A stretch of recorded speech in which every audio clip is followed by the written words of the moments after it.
So when we first talked about this, full disclosure, the first discussion we had was maybe at this point like 2 or 3 weeks ago, right? Yeah, Um, it's been a little bit. mhm. Did you ever think that there would be like a follow-up episode, or I'd be like, Anthony, actually I want to keep talking to you about dinosaurs? I didn't originally think so. I hope so. I'd hope that we could continue the conversation.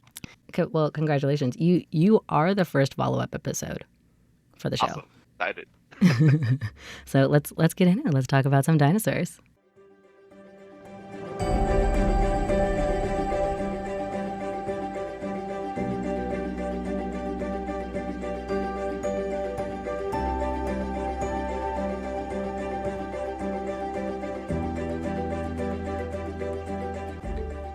Hello, everyone, and welcome to Tales of Our Time. This is a show where we discuss the stories that move us, what makes them so meaningful, and why others could or should find meaning in them as well.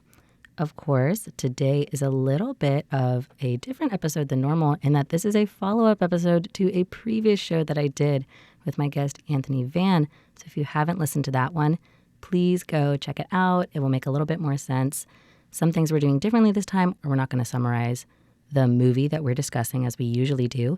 In this show, we'll be continuing our discussion about the 1993 Jurassic Park movie, directed by Steven Spielberg, and exploring some of the themes that we didn't really get a chance to touch upon last time, but we did just kind of keep talking about by ourselves. So I hope that you enjoy it.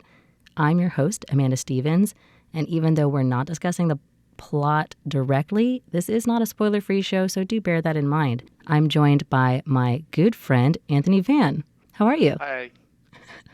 Good. So since this is a follow-up, and as I mentioned earlier, it's a little bit later than our first show, he's joining us via phone today, which is very fun. It's our first phone interview for Tales of Our Time. So this is the first phone interview as well? Yeah. Oh, awesome. Yeah. It's a lot of firsts for the show today. Now, Anthony, one of the things that you mentioned to me when this was all happening off show, when we started this, or I don't remember if it was even after it, was that one reason that you were interested in discussing this movie or the themes of this movie was your background. Could you give us a little bit more information on that?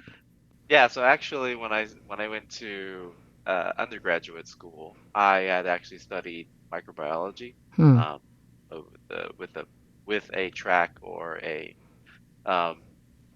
emphasis on microbial pathogenesis. But in the study of that, we had to learn a lot about genetics and genetic engineering. And I actually did a lot of the things where we had to recreate or change the genetics of a bacteria or something like that, which is not too far off from Jurassic Park's theme. And so that was really cool to see that being actualized, and because I studied in school. Do you think that? Oh, sorry. I was going to say. Remember, you mentioned that you saw this movie when you were really young.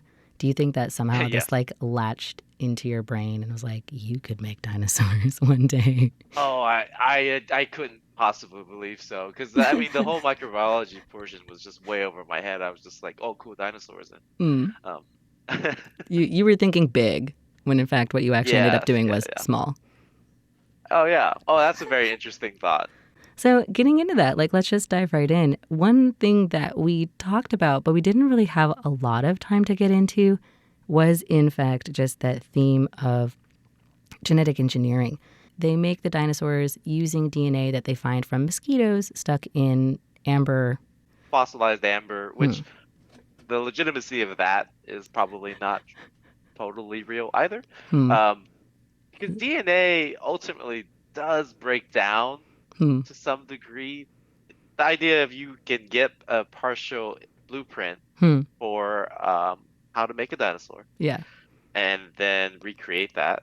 And then in the movie, they tell us that it was partial, so they took some DNA from existing reptilian species that were close to them, or amphibians, in one case, and then they inputted. They basically took that chunk of code and put that into the missing genetic code, or the parts that were missing for the dinosaurs, and then created dinosaurs from that. Right. Now, I feel like it's my duty to ask. I'm pretty sure I know the answer. That's not possible. Is it? Well, it's not. Is it?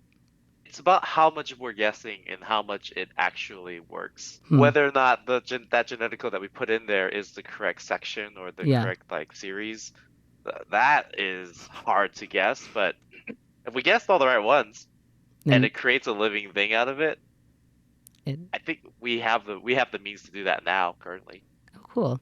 I guess you said also since like the genes themselves break down over time, it's like how degraded is the sample that we would have anyway? And would you be Yeah, mostly patching it? Like, would you be making a yeah. very scaly, buff Because alligator? we could clone like Hmm. extinct species now and repopulate them. It is possible with Hmm. more recent stuff. It's like wild how far that has come in terms Yeah. of like what was just like fantasy. And that's fascinating to me. Yeah. Yeah. Now, last episode we mentioned how the story of Jurassic Park, though unconventional, mirrors other much more conventional kind of like warning stories. And among those, we mentioned Frankenstein, and then we name dropped Sure. Prometheus. So, for those of you who are unfamiliar with Prometheus, it's the story of a titan in Greek mythology who gives humans fire, which up until that point was reserved for the gods only, in a way so he can better the lives of humans. But he's then deeply punished for it. And it's often used in many different ways, but one way to read the story is that there was progress, which was good, but there wasn't any forethought to the consequences of what that progress would be. So when we mention things like Frankenstein and Prometheus in this case, that's the reading that we're continuing with.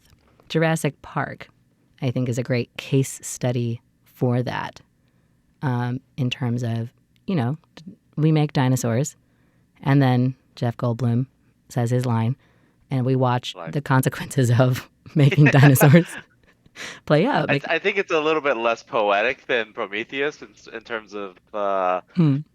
a big scary dinosaur eats you and kills you, as opposed to being punished by the gods in a way It's of true, but perhaps more like relatable in that way. I feel like more people would be sure. more people would be effectively warned if our stories ended with like, and if you do that, a dinosaur is going to eat you.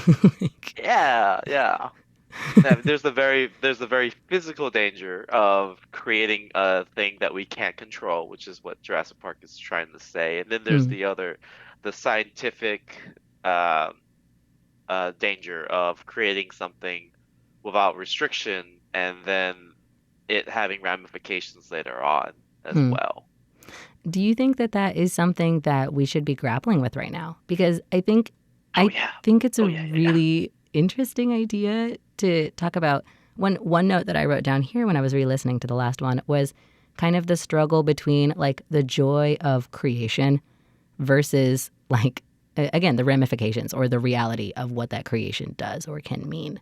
So Sure. Yeah. you really quickly were like, "Oh yeah, we got to worry about it." What speaks to you most like in relation to worrying about the ramifications of what we create rather than like Yeah, just doing yeah. it to do it? Well, once we alter the genetic code of something, Hmm. it's altered without us necessarily understanding what its long-term effects are. We do it anyways because it produces a profit Hmm. or it's more convenient, like fruits and vegetables, Hmm. or and then humans, we maybe look better or Hmm. eugenics. Oh God. Yeah, or So we create the people that we want in the world for better and much worse. exactly, right.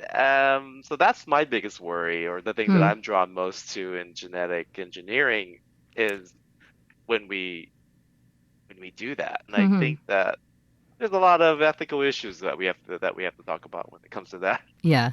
I mean, like, and again, I guess comparably too, right? Like, it could be good intentions. It could be the best of intentions, but without Sure, knowing yeah, how it yeah. could play out, I guess. Yeah, it is essentially a miracle that our genetic code works the way it does, and when Hmm. we alter a thing, it is done and Yeah. it can be passed on. Like, you can't And undo that once you've altered someone's yeah, genetics. You can't bring them yeah, back in and just take that part out. you can't. Yeah, Hmm. that's the whole thing. It's part of genetic code. They will. their part of it will be carried on. It because then could you be get into catastrophic. rights. It could not be. Yeah.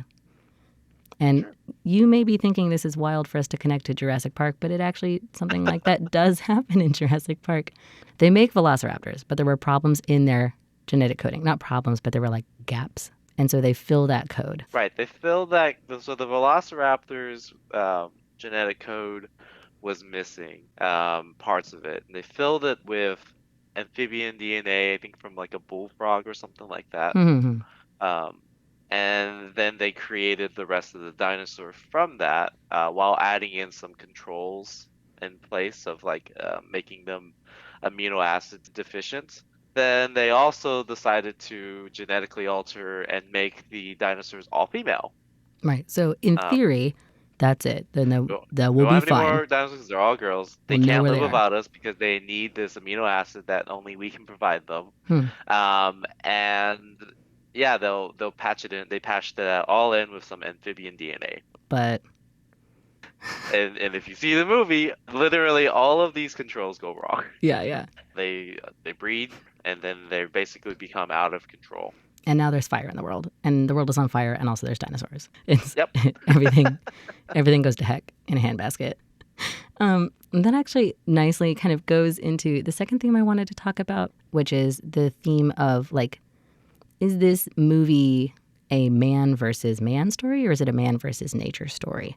Right. We never Right. really honed in on which one it most likely is, Mm-hmm. or even if there is one that clearly that is clearly fit for this. Mm-hmm. Um, I feel like the theme that the movie wants you to take away is that it is a man versus nature story because of all of like right. the very overt lines of like life finds a way and like, Yeah, oh, look at these yeah. dinosaurs outsmarting us. Not really even outsmarting us, but just like surviving in a Being way that, stronger and faster. yeah.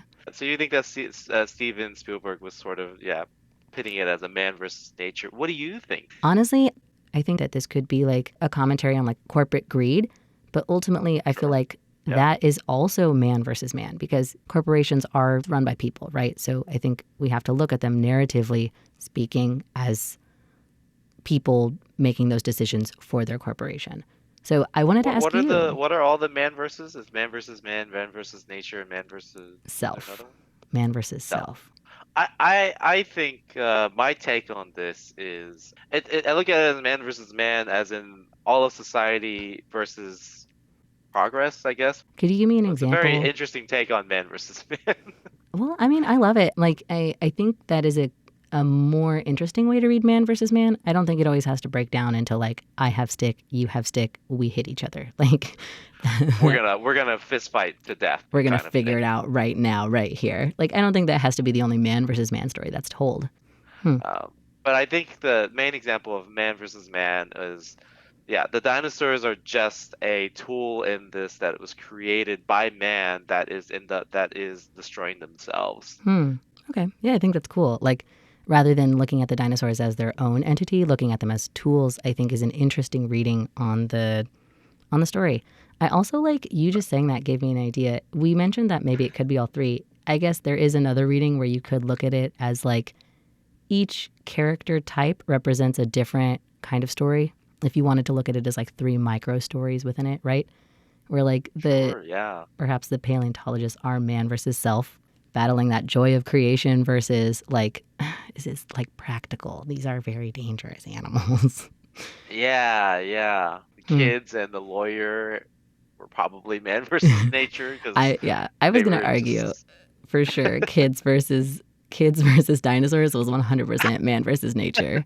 Kids versus dinosaurs, man versus nature. But the paleontologist, maybe that's man versus self. But the owner of the park, that's man versus man. Like creating this is man versus man. Or maybe that's the statistician's position, right? Because immediately, once he sees this, he immediately sets himself against it.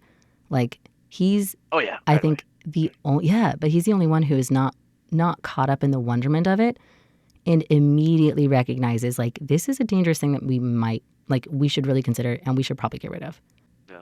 You mentioned last time that wildly the statistician, the mathematician, is the one who ends up being the moral compass from the beginning. I guess kind of a final note. It is a cool or interesting thing to me because I feel like in a lot of these stories, people often use like the logic expert or like the scientist as kind of the one who is like coldly unfeeling or calculating in terms of like what is presented. Yes. It's a interesting flip that in this movie, the first person who, one way or another, is just not caught up in the majesty and immediately recognizes the consequences. And I think it's interesting that it is, in fact, like the mathematician, the chaostician, the person who studies possibilities is, in fact, the one who immediately recognizes the danger in the situation rather than getting caught up in the dream. And from the beginning, yeah. right? The paleontologists and stuff, they were just overridden with joy when they got to see the thing that they've been working so hard to like unearth. Yeah. And the statistician is the first one to be like, "Oh, this doesn't seem right." All the numbers add up to us dying really fast. Yeah. So I think we finally have to call it here. That's all the time that we have today. Thank you for joining us on Radio Taiwan International. Thank you, Anthony, for coming back and joining us over phone. Thank you for having me. This was fun. Yeah, I really enjoyed it. And I hope you all have enjoyed listening as well. This has been Tales of Our Time with my guest Anthony Van and myself. We were discussing the 1993 Jurassic Park movie by Steven Spielberg. And we don't have a snappy title, but I guess our closing statement this time would be, consider the consequences of your actions. Take caution. Take caution. Take caution. Stay safe, and we'll see you next time. Goodbye. Bye.